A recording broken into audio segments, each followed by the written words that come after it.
E aí, pessoal, tudo certinho? Vamos embora. Simbora para conversar sobre mais questões, sobre mais temas. E eu vou partir aqui para a questão 1. Vem comigo, hein? A propósito dos convênios e considerando suas características, tais como entes participantes, objeto e âmbito de controle, o estabelecimento de procedimento licitatório para a celebração desse tipo de ajuste, é medida que configura observância ao princípio da isonomia, pois permitiria identificar a melhor proposta de execução das obrigações e respectiva remuneração. Nada feito. Pessoal, a lei, obviamente baseada no texto constitucional, exige a realização de procedimento licitatório para a celebração de contratos administrativos. Essa lei não se aplica da mesma forma à celebração de convênios, tá? Os convênios, eles não seguem a mesma regra da celebração dos contratos administrativos. Então, é importante que a gente entenda que nos contratos as vontades entre as partes são divergentes. Então, se precisa garantir isonomia, já que o particular quer o lucro ao contratar com o Estado. No caso de convênio, não. O poder público, ele está fazendo um ajuste de vontades com pessoas que têm com ele vontades convergentes. Então, nesse caso, não há a necessidade, nem seria possível, na maioria das vezes, a realização de procedimento licitatório, tá? Quando há mais de um interessado, pode haver um concurso de projetos, um chamamento público, mas licitação, não, ok?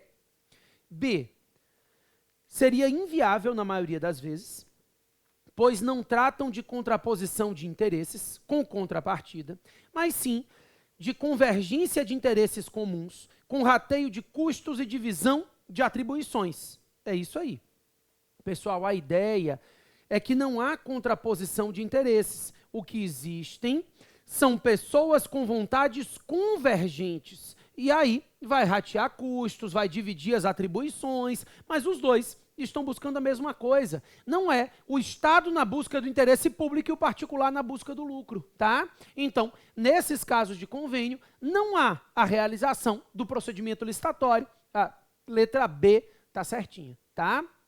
C, seria possível, caso se tratasse de convênios celebrados com a iniciativa privada, ainda que não houvesse remuneração envolvida, e independentemente do objeto, tendo em vista que o poder público pode querer escolher a melhor proposta. Nada feito.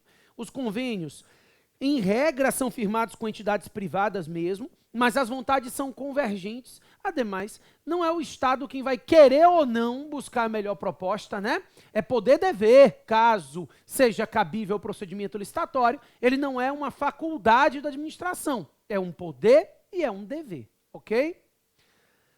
D, permitiria a observância do princípio da isonomia, garantindo igualdade de participação para as diversas entidades interessadas no ajuste, públicas e privadas, ainda que sem fim lucrativo. Nada feito, a letra D também está errado, não cabe a licitação, e esbarraria em hipótese de dispensa ou inexigibilidade. Não é hipótese de dispensa e inexigibilidade, porque são essas hipóteses de contratações sem licitação, né? São as situações em que se pode firmar contratos. O convênio, ele está antes da dispensa e inexigibilidade, ele não é obrigatório o procedimento licitatório para se firmar convênios, tá? Então, ficamos com a letra B. Vamos lá, 2, hein? Com relação aos princípios que regem os processos administrativos, assinale a opção correta. A, conforme o princípio do formalismo moderado, os atos do processo não dependem de forma determinada, salvo por exigência legal. Perfeito. A gente pode chamar de formalismo moderado ou formalismo necessário. Não se fala mais em informalismo dos processos administrativos, mas se fala em um formalismo moderado ou necessário. Ou seja, a ideia é de que o processo administrativo não tem forma pela simples forma.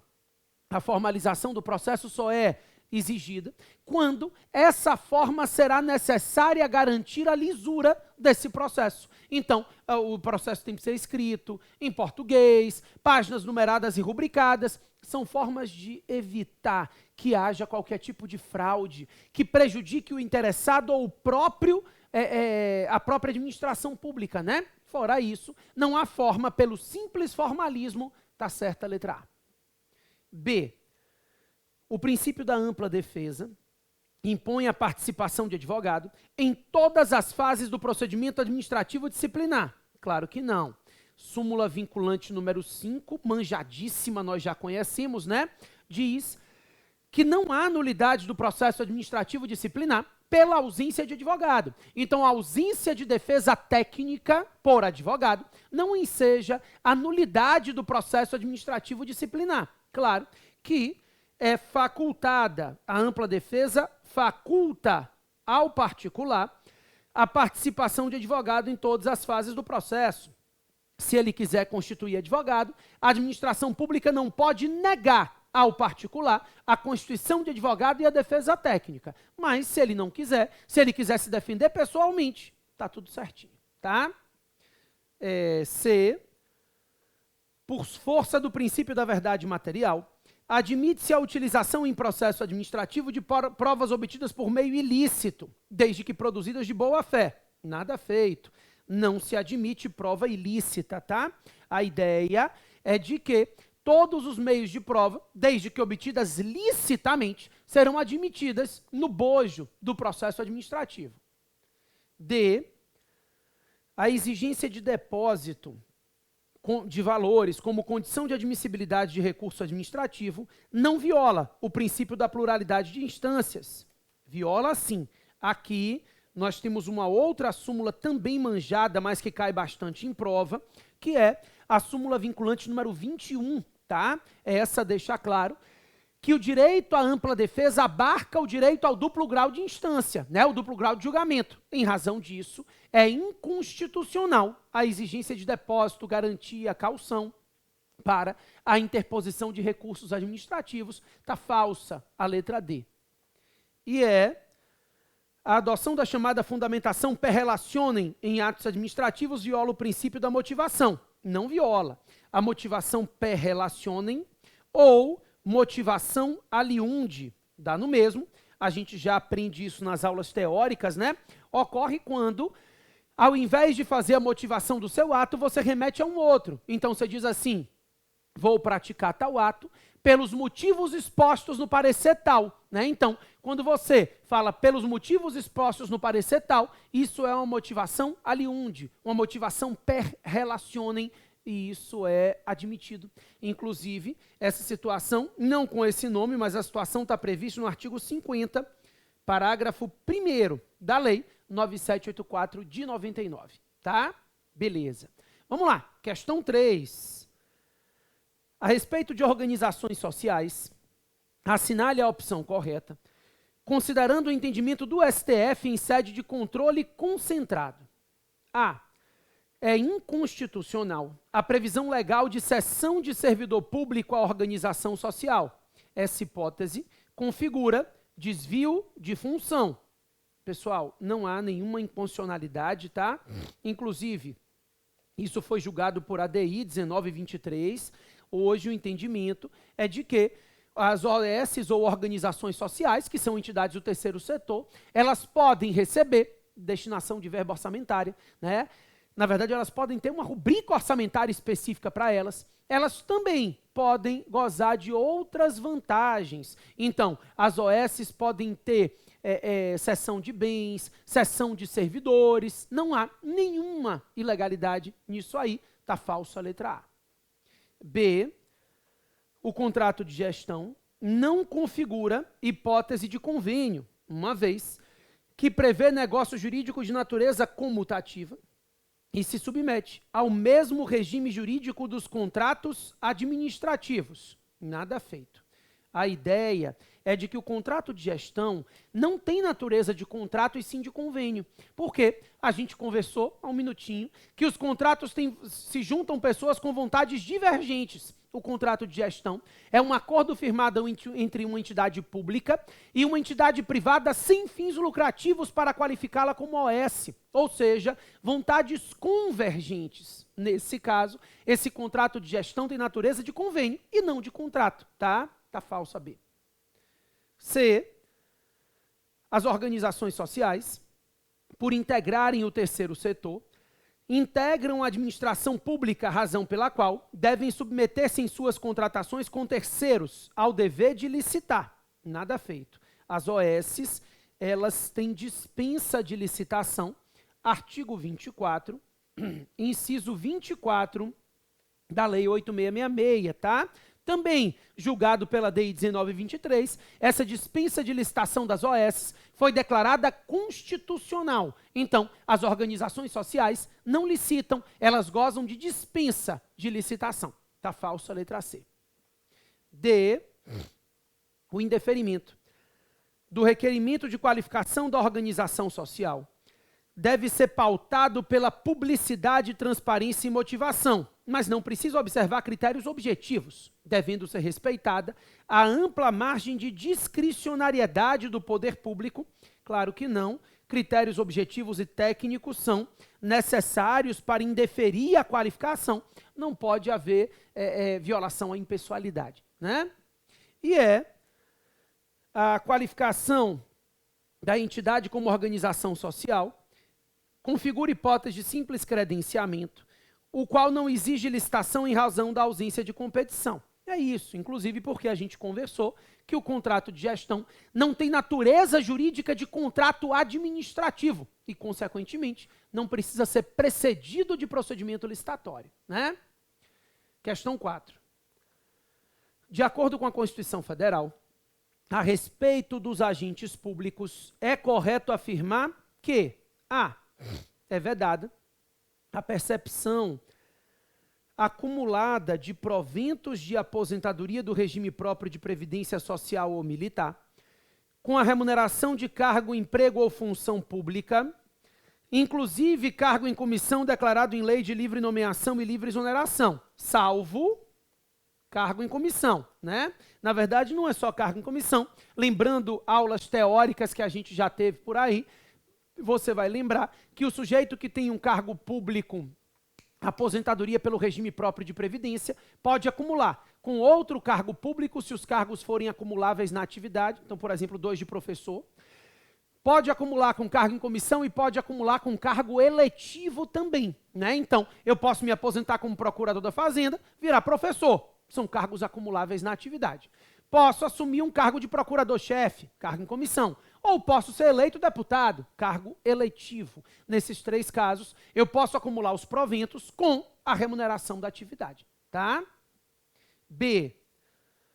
Somente os empregados públicos previamente aprovados em concurso público podem adquirir estabilidade após o período de 3 anos de efetivo exercício, nada feito. Somente os detentores de cargos públicos efetivos. Então, os detentores de emprego não adquirem estabilidade. Para adquirir estabilidade, o sujeito deve ser estatutário e não só estatutário, porque os estatutários podem ser comissionados, né? E detentor de cargo público efetivo. Então, ele é estatutário e efetivo para que ele possa adquirir estabilidade. Ele é aprovado mediante concurso para um cargo público efetivo. Após os 3 anos, com avaliação especial, ele adquire a estabilidade do artigo 41 da Constituição. C. Os cargos, empregos e funções públicas não são acessíveis aos estrangeiros, exceto o cargo de professor ou pesquisador junto à instituição de ensino. Pessoal, a Constituição Federal, porque a questão pede aqui, ó, de acordo com a Constituição Federal, né? E aí a Constituição Federal, ela traz uma regra contrária a isso aí. Ela diz assim, ó, os cargos públicos são acessíveis aos brasileiros e aos estrangeiros na forma da lei. Então, claro, no âmbito federal, a 8.112, que é a lei, trata desse acesso aos estrangeiros dessa forma, universidades públicas, instituições de pesquisa, mas a princípio, o que a Constituição diz é que os cargos públicos são acessíveis aos brasileiros e aos estrangeiros na forma da lei. Está falsa a letra C. D. É vedada a acumulação remunerada de cargos, empregos e funções, exceto quando houver compatibilidade de horários, a de 2 empregos em empresa pública, sociedade de economia mista, suas subsidiárias e sociedades controladas, nada feito. Pessoal, dentro das exceções, nós não temos 2 empregos de empresas públicas, né? As exceções, acumulação de cargos, são 2 cargos de professor, 2 de profissionais de saúde, um técnico ou científico mais um de professor. A vedação de acumular abrange também os empregos nas empresas estatais. Está falsa a letra D.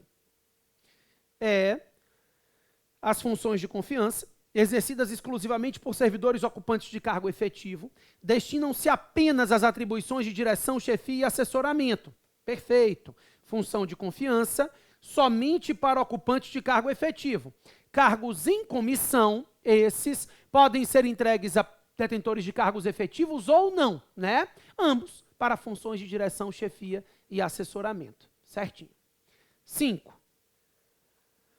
Considerando a recente decisão do Supremo Tribunal Federal em relação à Lei Federal 9637 de 98, que dispõe sobre a qualificação de entidades como organizações sociais e suas atividades, assinale a alternativa correta.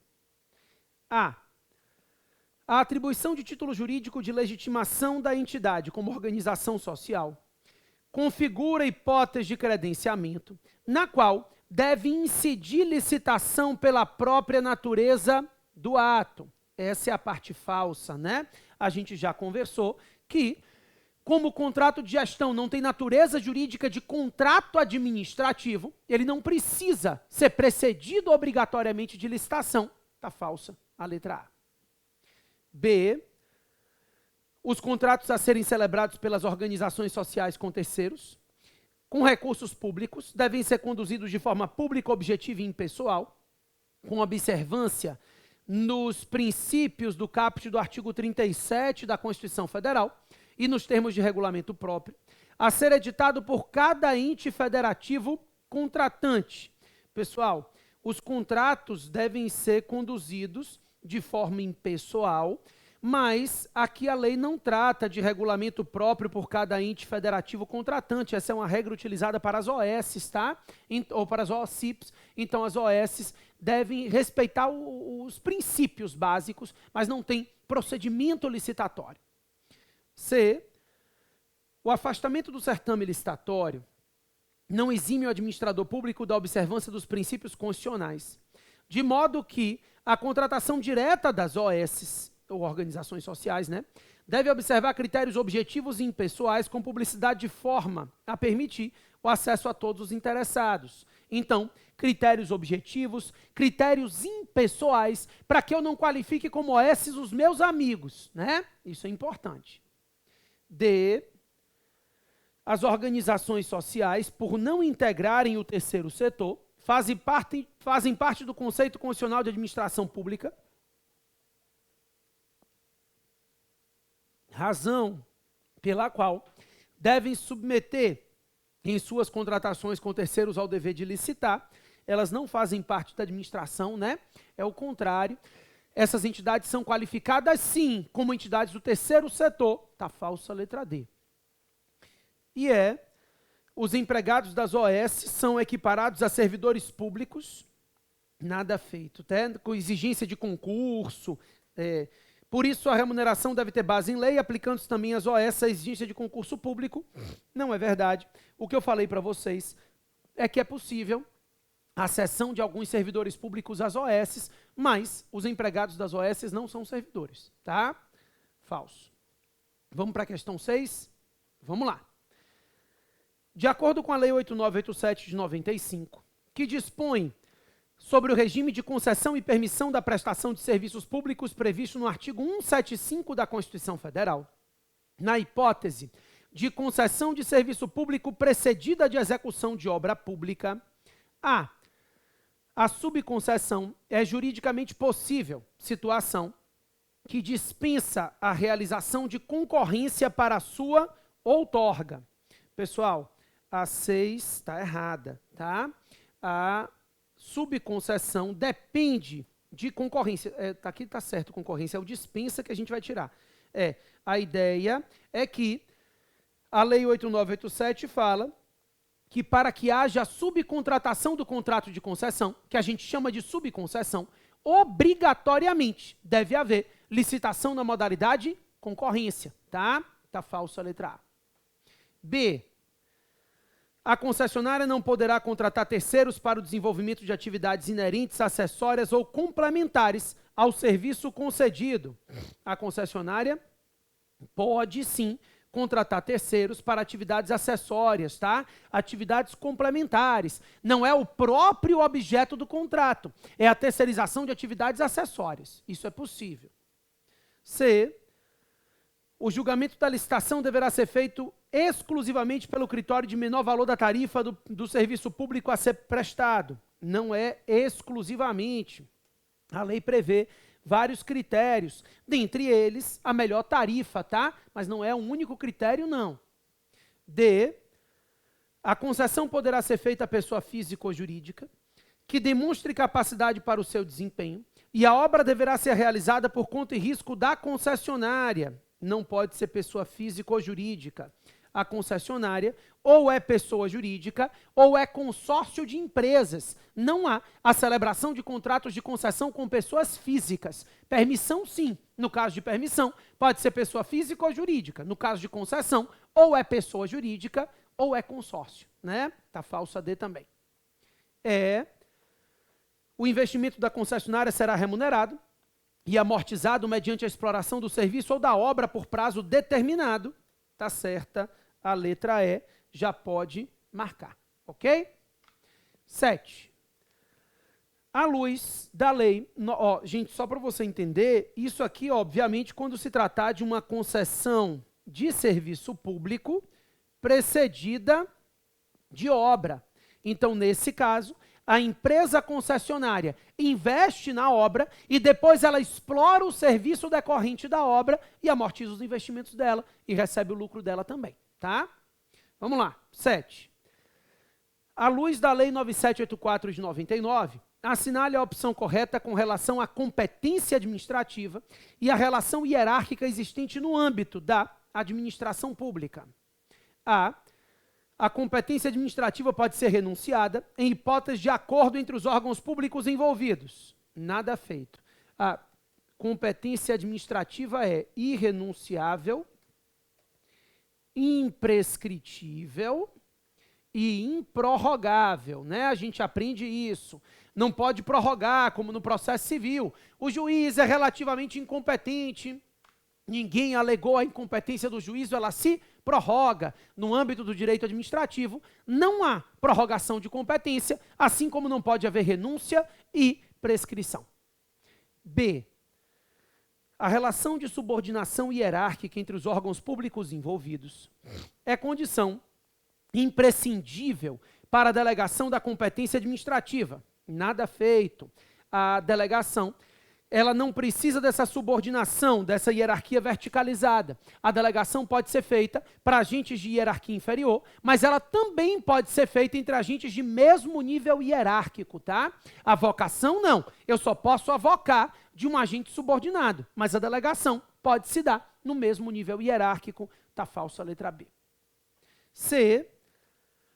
A delegação de competência de órgãos colegiados é possível desde que não se trate de matéria de competência exclusiva, de decisão de recurso administrativo ou de edição de atos de caráter normativo. Perfeito. São as 3 exceções expressas na lei, tá? É vedada a delegação de competência e, consequentemente, também é vedada a avocação para edição de atos normativos, para decisão de recurso hierárquico e, quando se tratar de competência exclusiva, definida em lei, pode marcar a letra C. D. O ato de delegação retira a competência da autoridade delegante e confere competência exclusiva ao órgão delegado, nada feito. A delegação é extensão de competência, não é transferência, não retira a competência do órgão delegante, a gente chama isso de cláusula de reserva, né? O delegante se reserva na competência delegada. E a avocação temporária de competência é permitida em caráter excepcional e, por motivos justificados entre órgãos da administração pública, independentemente da relação hierárquica, falso, na avocação, a subordinação hierárquica é indispensável. Diferente da delegação, que pode ser feita na mesma hierarquia, a avocação não. Eu só posso avocar a competência de um agente de hierarquia inferior. Tá? Questão 8. No que se refere aos atos administrativos, assinale a alternativa correta. A. Em face de sua competência para apreciar a legalidade de quaisquer atos administrativos para fins de registro, a declaração de invalidade ou anulação por vícios legais desses atos é exclusiva do poder legislativo respectivo? Claro que não. Pessoal, a ideia é de que o judiciário, por exemplo, tem o poder de anular qualquer ato viciado, desde que ele tenha sido provocado, né? Então, está falso a letra A. Exclusivamente não.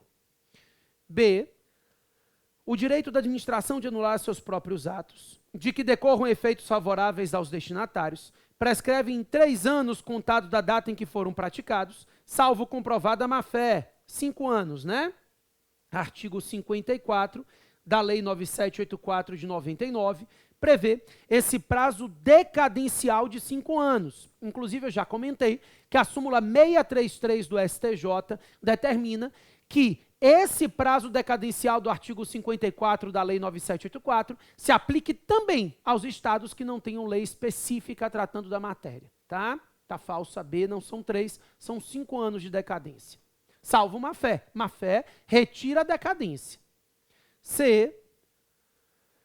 A administração deve anular os seus próprios atos quando eivados de vício de ilegalidade e pode revogá-los por motivo de conveniência e oportunidade, respeitados os direitos adquiridos. Perfeito. E resguardado em todos os casos a apreciação judicial. Súmula 473 do STF. Princípio da autotutela. A letra C está linda, né? Pode marcar sem medo de errar. Anulação e revogação podem ser feitas pela administração. D. Os atos têm natureza política, os atos administrativos, e são excluídos de apreciação pelo Poder Judiciário.